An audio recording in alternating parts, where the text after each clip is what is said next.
আবু হুরায়রা রাদিয়াল্লাহু তাআলা আনহু বলছেন, মা মিন আসহাবিন নবী সাল্লাল্লাহু আলাইহি ওয়াসাল্লাম আহাদুন আকসারু হাদিসান মিন্নি, কোন সাহাবী ছিলেন না আমার চাইতে বেশি হাদিস কেউ বর্ণনা করেছেন। আল্লাহু আকবার।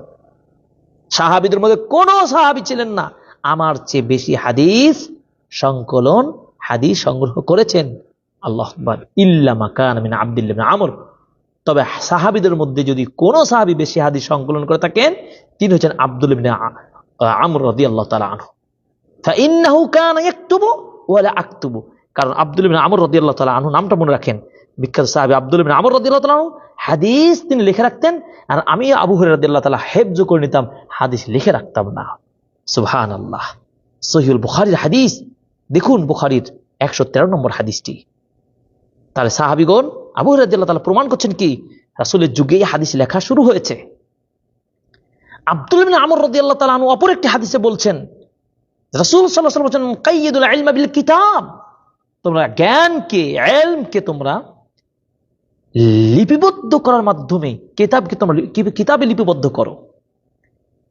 অর্থাৎ লেখনের কাজটি অনুমোদন এই হাদিসগুলো থেকে পাওয়া যাচ্ছে।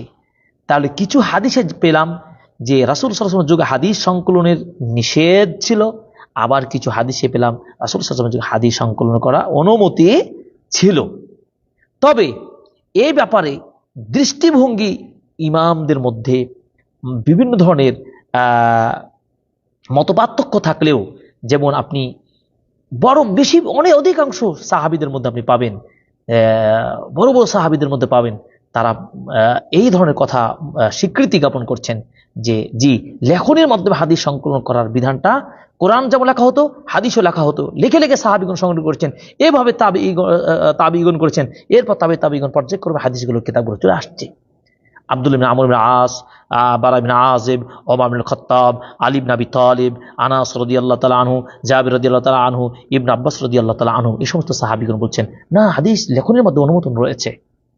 তাবেঈদের মধ্যে বড় বড় তাবেঈ রয়েছেন, বিখ্যাত তাবেঈ, যেমন সাঈদ ইবনে জুবাইর, মুজাহিদ, আতা ইবনে আবি রাবাহ, এভাবে নাফি মাওলা ইবনে ওমর ওয়াল হাসান ওয়া গায়রুহুম, আল্লাহ রাদিয়াল্লাহু আনহুম ওয়া রাদু আন, আল্লাহ সুবহানাহু ওয়া তাআলা এই সমস্ত সাহাবী তাবেঈগণের মাধ্যম থেকে আমরা জানতে পারছি যে হাদিস সংকলন করার যে লেখার বিধানটা বৈধতা ছিল।